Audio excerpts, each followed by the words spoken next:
مساء الخير على احلى صحاب في الدنيا. النهارده فيلمنا بيبتدي بصراع الطبيعه وبيطلع الميجالدون يقضي على المنتصر، وبيظهر بطل فيلمنا جوناس اللي بيصور النفايات الخطيره المشعه اللي بتترمي في البحر كل يوم، وكلهم بيحاولوا يمسكوه. بينزل في الميه وبيهرب منهم وبيكون بعيد عن الشاطئ، وبينقذوا باقي الفريق بتاعه. اما باقي فريقه بيصمم بدله تكسر الصخر، وكلهم بيتحضروا لحفله الذكرى السنويه العاشره لمعهد اوشينيك اللي بيكون مدير المعهد زينغ جيمينج، وبيقول لهم انا ماشي على قول الشاعر الصيني، اكيد مش احمد شوقي، يعني ان الانسان مقيد بخياله، وانا بكمل بمسيره ابويا واختي. ومن ساعتها دمجت المعهد مع الشركه علشان استكشف المجهول في المحيط. وبيقول لهم بصوا، اخر قطعه من الميجالدون دي في المحيط اسمها هاي، اخدناها وهي صغيره كده، ربناها في الخندق ده اللي عمقه 6000 كيلو متر، وطبعا ده بعيد عن عالمنا خالص، فما بيهددش الطبيعه باي شكل من الاشكال. وطبعا بيحضر جوناس اللي قابل الميجالدون بنفسه. واما من بنته كان نفسها تنزل الخندق ده بنفسها، وجوناس طبعا بيرفض علشان ده خطر عليها. اما خالها قرر يلبس البدله العظيمه وينزل للميجالدون بنفسه علشان يدربها على حركات جديده في الميه. اما جوناس حذره ان هو هيتاكل وحاول لكنه معرفش، والحمد لله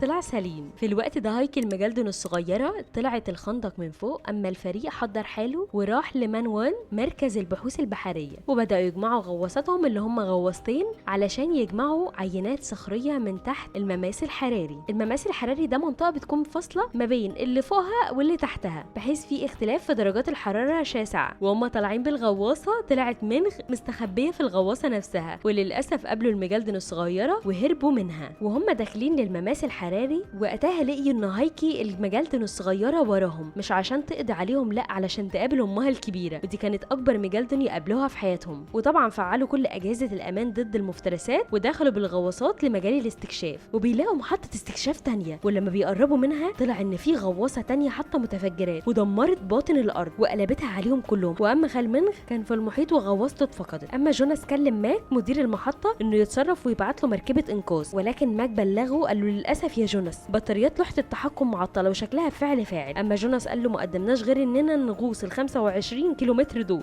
لحد ما نروح للخندق ونطلع منه، وما كانش قدامهم حل غير انهم يستخدموا البدله اللي كانت متصممه على مقاسهم، وانهم يغوصوا 3 كيلومتر ومش 25 كيلومتر بس، وينزلوا للخندق وبيمشوا ببطء واحده واحده. وشكر ربنا انهم لقيوا الغواصه التانية بعد ما افتكروا ان هم ماتوا. وحتى صاحب الغواصه بصاحبه الانفجار طلع صاحبها عايش وبيحاول يتواصل مع فريقه تاني، وطلع متفق مع رئيسه المحطه، محطه مانوان جيس ورئيستها. اما جوناس وفريقه كان بقالهم بس 400 متر وطلع عليهم حيوانات بحريه واكلت 2-3 منهم. واما الخال حاول ينقذهم انه يولع حاجه زي شمروخ كده ان هي تعمل ضوء علشان تجذب الميجالدون بعيد عنهم والحيوانات البحريه بعيده عنهم، وانه ينقذهم مقابل ان هم يجروا وراه، وللاسف هيفقدوه. ولكن جوناس ساعده ووصل معظمهم للمحطه القديمه، ولكن للاسف ما وصلوش كلهم وفقدوا ال3 اللي احنا قلنا عليهم. ولما وصلوا المحطه الجديده اكتشفوا ان تصاميم بدلته موجوده هنا بالفعل، ودي غريبه جدا. ولما لقيوا الكبسوله قفلت عليهم جيس، وجيس دي بتكون صديقتهم في المحطه، وبلغتهم انها المتحكمه في الغواصه القديمه. اما جيس طلبت من رغاس انها تقتل جوناس، وده مقابل خروجهم من المكان كله، وما قدرتش رغاس تعمل كده. اما جوناس طلع يعطل النظام علشان يعدل الضغط ما بينهم وما بين بره علشان ما يموتوش، ولكن طلع عليه وحش بحري وقتله، وبالفعل عطل النظام، ولكن اغمى عليه. واللي مسكه واخده في الوقت ده مونتكس